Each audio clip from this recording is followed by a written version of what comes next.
Praise the Lord. Murag, busog na kita kayo spiritually, no? So, pwede na gud ta mag-benediction. Pwede na kumunaog. But anyway, let's proceed now. I still have about time.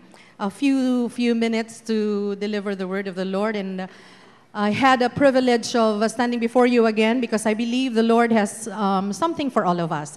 All we have to do is to open our hearts, our minds, so that the Lord can speak to us right now. Amen? Okay, flash to the screen is our text, and this will be in Psalms. Bem has a wonderful insight on Psalms 91, and we will have Psalms 139, verses 13 to 16. And in reverence to the word of the Lord, shall we all stand, mga kaigsuunan, og atong basahon ni sa dungan. Psalms 139, 13 to 16. Everybody start. You made all the delicate inner parts of my body and knit me together in my mother's womb. Thank you for making me so wonderfully complex. Your workmanship is marvelous, and how well I know it. You watched me as I was being formed in utter seclusion, as I was woven together in the dark of the womb. You saw me before I was born. Every day of my life was recorded in your book. Every moment was laid out before a single day had passed. To God be the glory, great things he has done. You may be seated in the lovely name of Jesus. And so I will be talking about several personalities in parallel to this issue. Nakita niyo sa screen, ansang naa? Shoes. What about it? Gusto ni nako siya na i-relate sa atua, kay tungod, makarelate gyud ta kaayo. Isa siguro ka tao, imposible isa lang ang shoes. Naagyo na duha, tulo, o imposible pagani tulo. Siguro, sa mga husbands o sa mga boyfriends, musulti sila, pag mag-adtumig og SM, moderitso magyud ni nga akong girlfriend sa bag o sa shoes department. Tama man yun na. And then, pag magpalit na siya, pag naikwarta mo, diretso yun na siya sa sapatos. Most often, ing nakugmali ko, ang lalaki mo, ingon yun na, sapatos na pud. Kadaghanan ni mong sapatos. Tanan na color sa sapatos, aduna ka na, mo palit na pud ka. Likewise, sa mga lalaki, babae mo, ingon na pud sila, grabe mangyud ka mamili og sapatos. Di mangyud tag 50 lang kay kituwa na man ta sa Tiangge 50 pesos. Di mangyud tag 50 man, 5,000 mangyud.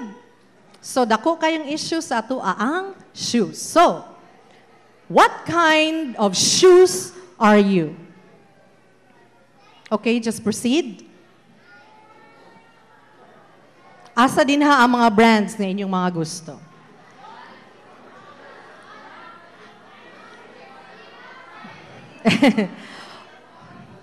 Okay.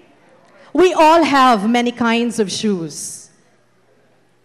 Each shoe is different because each shoe has a different purpose. Leather shoes for formal events or paporma. Sandals for the beach or simply strolling.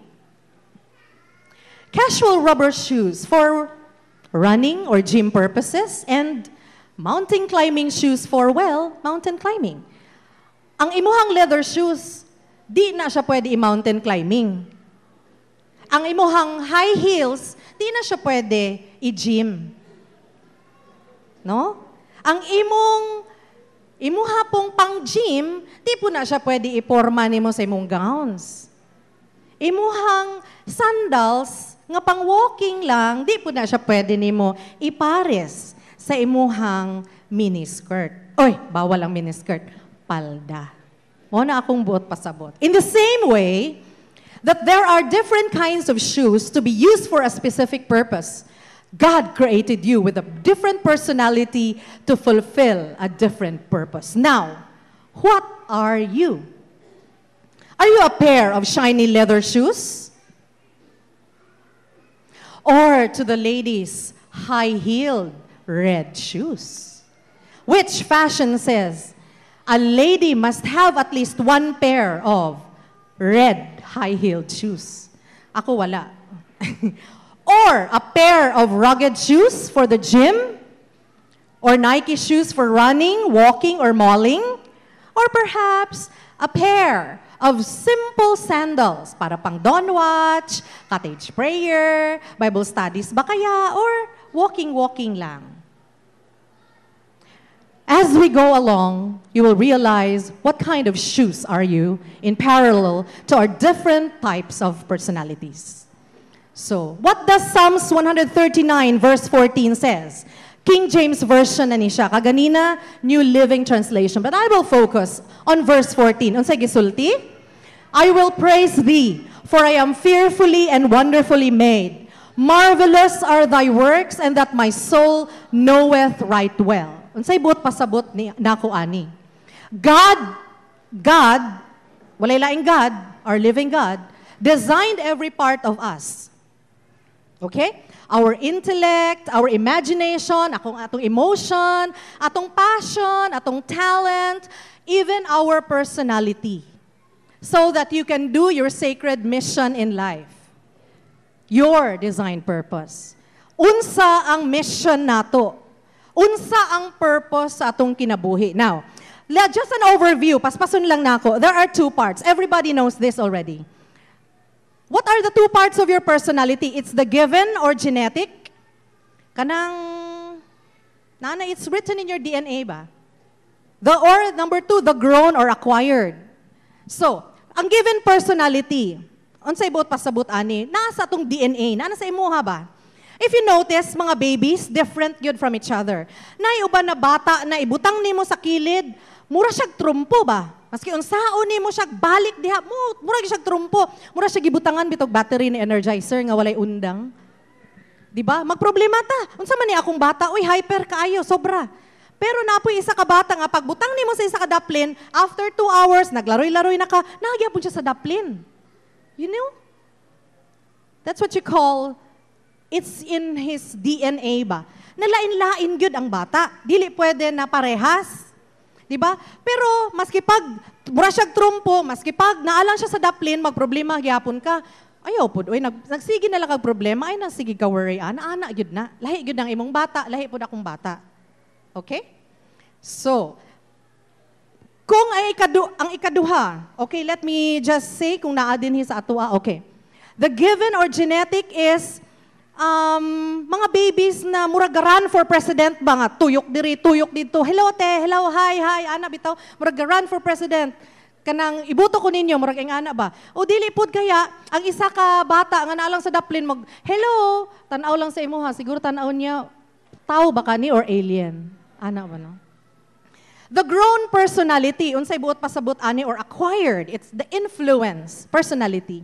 Unsa man ni siya? The positive o negative bitaw na hitabo sa atong kaugalingon? Siyempre, naagi na siya dako na factor sa ato. Okay? So let's now go to the 4 types of personalities. Unsa ang buot pasabot nako sa 4 types? I think Sister Olive is into training and sa mga psychologists nga na dinhi, ang mga psychology graduate knows this pretty well. I will be talking about the 4 types. Paspason lang yun nako. But let me just warn you mga igsoon, there are a few persons who have more than one personality type or a blend of 2 personality types. Okay, and what am I talking about? It's the sanguine, it's the choleric, okay? The sanguine, the choleric, the melancholic, and the phlegmatic. Highfalutin na siya, pasagdiin na lang na. Basta i-explain din ako siya taod-taod. Mo nang atong ginaingon, nga dili pwede ang isa sanguine lang, o lalaw, di ano bitaw. Napo isa na choleric, nga kanang galid gyud. Napo ni melancholic, nga hilom lang. Napo yung phlegmatic, nga hilom siya, pero galihok, ana ba? So, usay blend gyud tano. Let's proceed with the sanguine now. Ang sanguine, dire-diretso lang po para magdiretso, okay? Ang sanguine is symbolized by the dolphin. Tanan, kabalumang yung taon sa itsura sa dolphin, di ba? The sanguine has a cheerful, sociable, confident personality. Ayan. Some are, each morning, kada buntag siguro, may siya good, nakay masugat na, muana lang, good morning! Kumusta? Muragay siya run for president. Hi! Ana, mo na sanguine. Loud, very loud. Ano, voices, good morning, I love you. Kabalo na kita na sanguines gina sila. Okay? Unsa ang strength sa mga dolphin sanguines? Okay? They are talkative. Isay talkative dire. Optimistic. Life of the party. And then fun-loving, very emotional and demonstrative. And inspiring. Kana, inspiring kaayo na. Maski kung sa'y nahitabo sa kalibutan, ayaw, kabala ka, migsuon ko, siya. Talkative. And easy daw siya to forgive. Kaya dili siya harbor a grudge. But you know what? Kahit tanaw ni mo positive na ni siya na trait, na siya mga weaknesses. Sanguines are so excitable. They love to volunteer to do things for others. Pero usahay, di na ito makarely on ba? Too much. Kaya nga no, makalimot po sila nga nag-volunteer dahil sila. So, unsa ang mga weakness? Sometimes, siguro, they lack discipline. Kaya nga naman, sugod-sugod man sila, kanang ura-urada ba? Kanang strike anywhere. Mana strike anywhere. So sometimes, they lack discipline. Maybe they are disorganized. They are always late for appointments. Kaya nakalimot man sila, no? Good starter sila usahay, but bad finisher. And they forget things like pangalan nimo. Asa ganito nakita sa gani pangalan nimo? Nakalimot ko, pasensya na. Asa ganito ako ang wallet, nawala man ara day imong gigunitan. O dili ba kaya imuhang susi sa imuhang sakyanan na ara day diri nakabutang. Asa man gito nangita nako na ara day diri. Ana bitaw. So these are the weaknesses of the sanguines. Why? Because they are preoccupied of being so loud and so cheerful and so excitable. And that's the dolphin sanguines, and they have also their corresponding weaknesses. But anyway, let's go to the choleric. Ang choleric is symbolized by the shark. Why? Because this person is ambitious and has all the raw materials to be a leader. Okay? Halos daw ang mga great military generals, ang president sa mga lisod na mga nations, ang mga CEOs nato usually are cholerics. Nga naman, these are the strengths. Okay? They are self-motivated. They do not need somebody to push them. Kaya ilang motivation na silang kaugalingon. And why is that? Because they are goal-oriented. Yan. They are heroic pod. Kaya medyo ang ilang ako gindi, kinahanglan mag-lead jud ko ani para ako ma-hero. And they are very optimistic. They're strong-willed, they're decisive, and they thrives on opposition. Meaning, unsay thrives on opposition, maski pag unsay opposition din ha, ganahan sila ana kay kabalo sila matumba to nila. Unfortunately, evil dictators, crime lords, and mass killers are choleric too.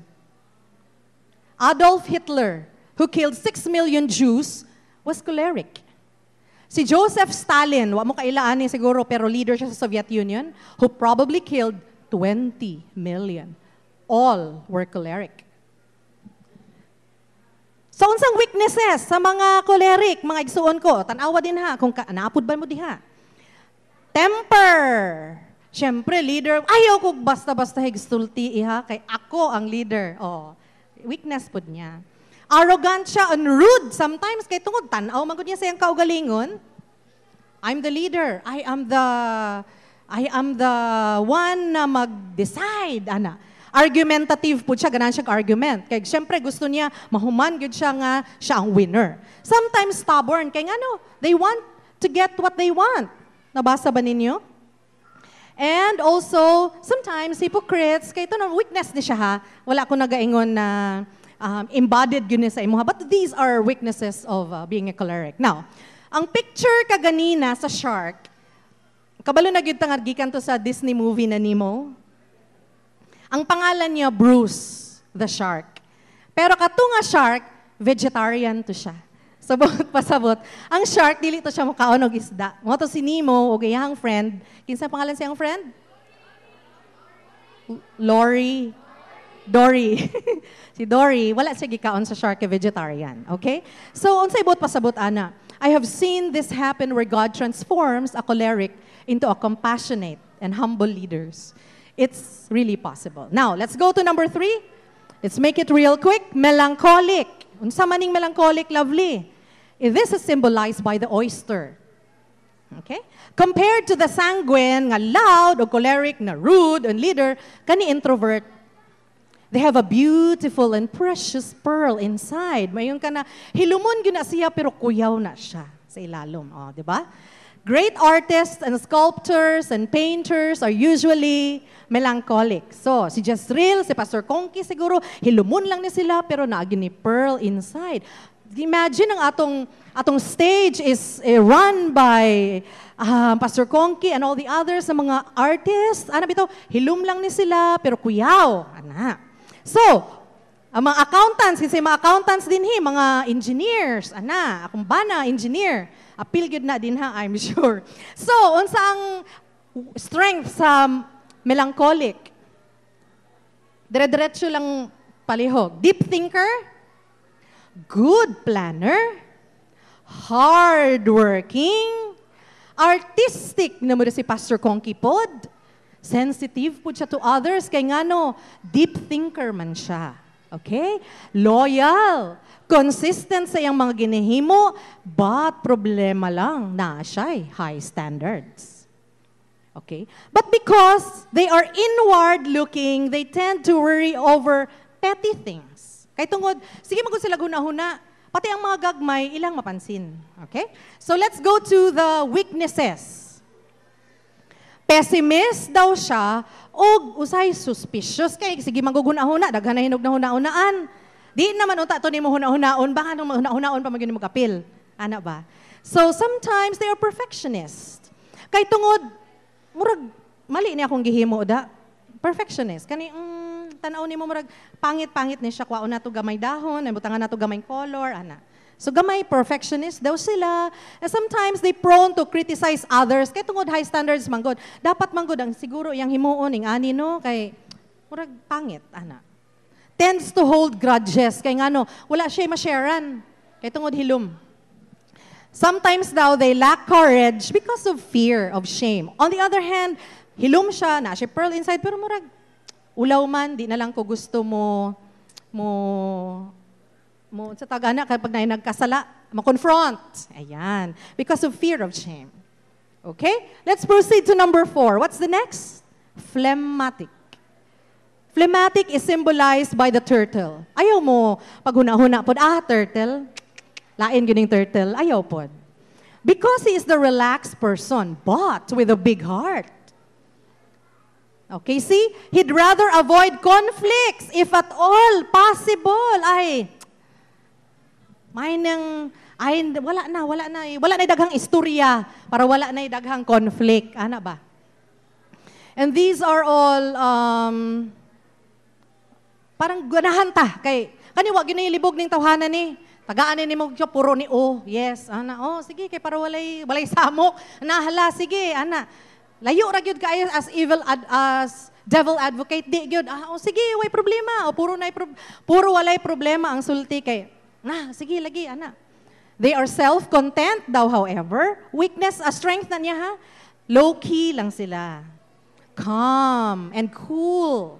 They are patient. They avoid conflict. They can work with anyone and they can find the easy way. Kay tungod hilo manggod. But you know, the phlegmatic can also be so slow, so unreactive, so unemotional, it will drive everyone nuts. Pare anang, huy, naunsa man, pagdali mo din ha, panglimpyo na kinati mga bisita. Huy, nagsakit si Kuan, pagpaspas diha, maalala ka. Okay. Why problema? Ana ba? Phlegmatic, turtle type.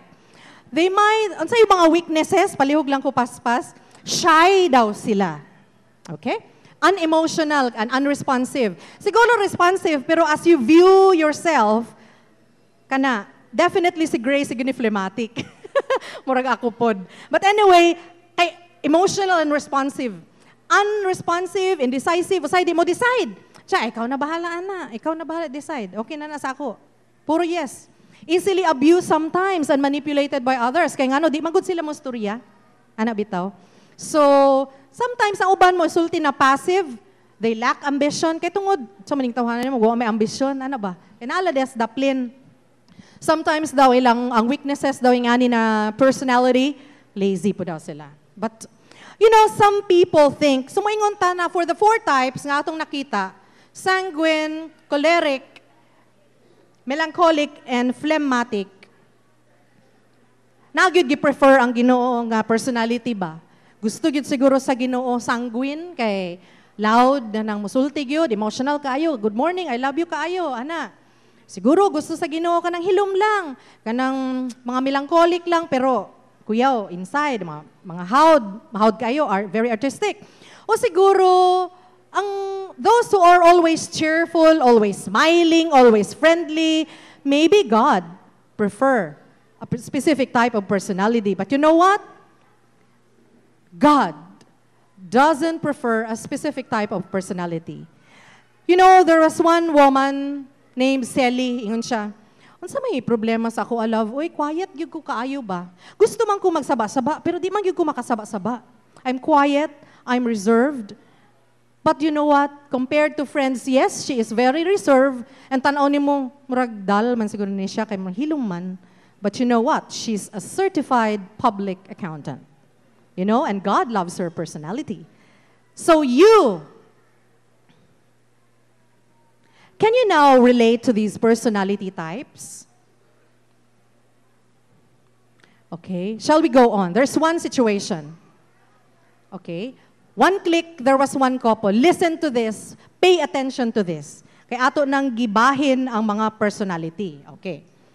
One situation, there was a couple. The wife was a sanguine, katong ana, and the husband was a melancholic lang.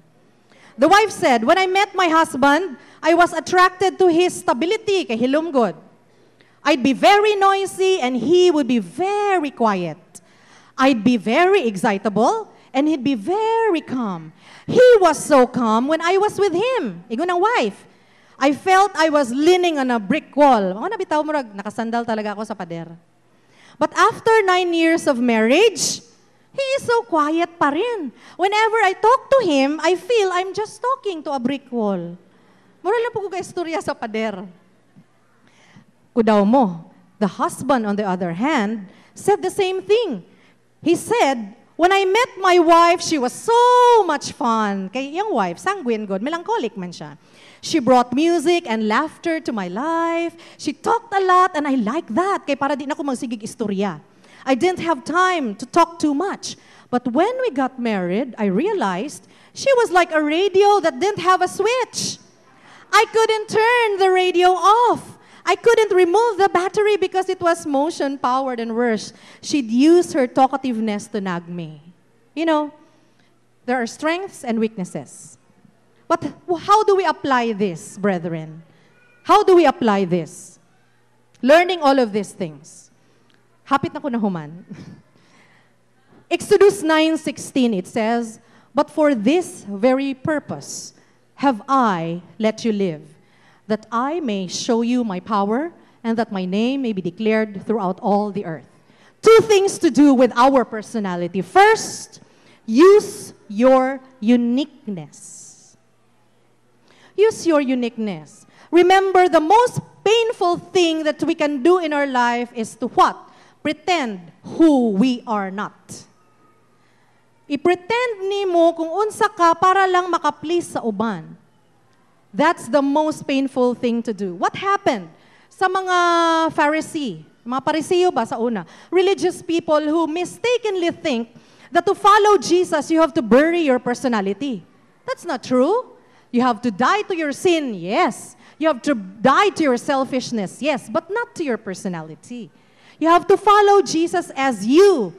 Your life cannot be 100% for God if you are not 100% you. So, next slide. Accept the strengths of your personality. Okay? You are talkative for a purpose. Kinsay talkative din he, na purpose nga nung talkative ka. Okay? You are quiet for a purpose. You are analytical, kanang magsigilag ana, mag-analyze. You are analytical for a purpose. You are friendly for a purpose. Minsan laid back pug ka for a purpose, maigsuon. musical po ka for a purpose. Di ba pwede, musical na lang po tatanan. Di ba pwede, talkative na lang tatanan, kaysa may maminaw. Diba? You are reserved for a purpose, you are adventurous for a purpose. So, mga igsuon ko, don't reject your own personality. Worse, nga himuon nato, i-compare nato ang atong personality sa uban.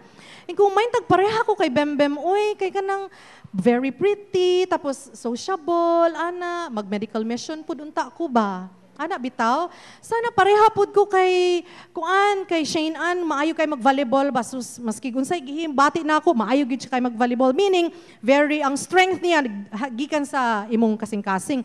Sana pareha pud ko kay Ate Nena ba, na analytical, unsay dapat na adtuon na mga outreaches, kani dapat ana unta ko. Often we hear people say, I wish I was like my friend who is friendly, who is cheerful, outgoing. Pareho ako kay Pastor Kongki, oy, nahawad kaayo, or very artistic. Ana ba? Sana pareho ko kay Olive na how jud kay mo train og mga tao gani, nga how gyud siya kanang ma-envelope nimo tanan. Sana pareho ko kay Candice nga kanang maka-memorize gyud bitaw pirmi nga sana ing ana pud ko, oy, ma-honor pud unta ko bi kay sige lang kog study po, di ko na honor. 2 Corinthians 10:12, mga igsuon ko. Unsay mabasa nato? In all this comparing and grading and competing, they quite miss the point. In Galatians 6:4, unsay nabutang mga igsuon ko? Contemporary English version, do your own work well, and then you will have something to be proud of. But don't compare yourself with others. Amen? Don't be ashamed of your personality because your personality has wonderful strengths. So aside from strengths, mga igsuon ko, na po yung mga weaknesses. So, what should we do with your weakness? Work on your own weakness. Okay? Use your uniqueness and then you should work on your weakness. Just a friendly reminder or warning. Sometimes, manggod atong mga weakness, ing ani manggod ko, but sa sige nimo gusto na i-fix imuhang personality weaknesses, something that you focus on, mudako banggod, di ba? So, sige lang, i-work out lang gud nato. The truth is, God doesn't make a big deal out of our weaknesses and failures. Tama ba? Dili na siya big deal sa Ginoo ay mong mga weaknesses, mga igsuon ko. If only you will work it out. For example, mga mothers, do you remember you try to teach your children? Kanang mga gagmay pa kayo na bata ba, di ba, Brother Ricky? Ano mga gagmay nato ng mga bata sa una? Gusto nimo na mulakaw na. 6 months pa lang, palako na nimo. O sige, ibutang nimo siya sopa. Sige nak, kana sige. Ibutang nimo siya dito, i-plaster nimo siya, sige. Tapos mo ato ka sa layo. Sige na, kali, diri. Sige, baktas. Walk na, come baby. Naningkamot intaw ng bata nimo na maski wobbly pa intaw ni iyang legs. Ningkamot sigaw ni siya saka, ana. Pero mulakaw ba siya? No. He will crawl like a puppy. Unsay buot pasabot mga na igsuon. Do you have a big deal? Kay mo anak ka, laina ning bataan, ni asa man ka naliwat, nandi pa man ka mo baktas. Mo anak ka ba? Of course not. You laugh, you carry him, minsan you blow your stomach and make funny noises. Kiss his cute face all over. And prop him near to the couch again for another try. So, unsay buot pasabot ato? It's not a big deal that you cannot walk yet. It's not a big deal that you have your weaknesses as long as you will work on your weaknesses. You know what? Anong attitude bitaw na ing ana nga, okay lang, kay tungod anak manggod nimo, asa man na nato makita. We got that from God. All we have to do is surrender our weaknesses to the Lord. Ask for the Holy Spirit to make a miracle in our life. God can transform your weakness. Remember that sometimes your strength is also your weakness. Siguro tanaw nimo akong strength kay talkative manggod ko. But it could also be a weakness. Why? Kung talkative ka, you're inspiring manggod kay kani kay mag-say siya istorya. Pero ang weakness nimo, saba naman siya kaayo. Uy, pwede stop, ana, di ba? It could either be a weakness and a strength. But you know what? Just be who you are. Just be who you are. If you're talkative, then talk to the people so that the people can sit at your feet and be inspired by your stories. Amen? If you're quiet, kinsa dinhi you think you are quiet? Walay nagtaas og kamot, ako lang. Dahil di pag yung quiet. If you're quiet, then, naitulo. Diskumpiyado. If you're quiet, then offer a listening ear. Let people cry and unburden themselves to you. Okay? If you're a leader, then lead people closer to the Lord. If you're a follower, di ba po pwede na leader tang tanan, wa na mo follow. Imagine kung dili ka maayo mo follow, you can never be a good leader. Because in the first place, ang leader is a servant, a follower. If you're a good follower, support your leader para easier sa iya mag-lead. Kakapoy, kaayo nga mag-lead ka nga, walay mo support nimo, nagpadayong. 'Di ba? So kita, kung follower, tatanaw nimo sa imong kagalingon, di man ko leader, follower lang ko. Sigurado bagyod nga sunod ka, you're a follower, you're a good follower. If you're adventurous, try several things. Adto ta sa outreach, ino na to si Ate Nena, te. Murag nagkisi-kisi na jud ko, gusto gyud ko mo outreach, kay adventurous kay ko, gusto ko mag-mission, adto ko din sa Arcastillo, or asa ba ko mo adto. Pero if you're more cautious, then use your gift of analysis so that people can make better decisions. Okay? Okay ra ba? Nasabtan ba ko? Amen. I'm going now to the conclusion. Can I ask the music team to sing and to play This Is My Desire to Honor You? In Ephesians 4:16, mabasa nato diri mga igsuon ko. From Him the whole body, joined and held together by every supporting ligament, grows and builds itself up in love as each part does its work. So, sana hibalaan nato mga igsuon ko, ang mga sanguine, ang mga melancholic, katong mga leaders, ang katong atong mga choleric, mga leader, melancholic, katong mga quiet, katong mga phlegmatic, nga naalang sa hilom pero galihok. Mga igsuon ko, we are the body of Christ. Okay? And each part is different.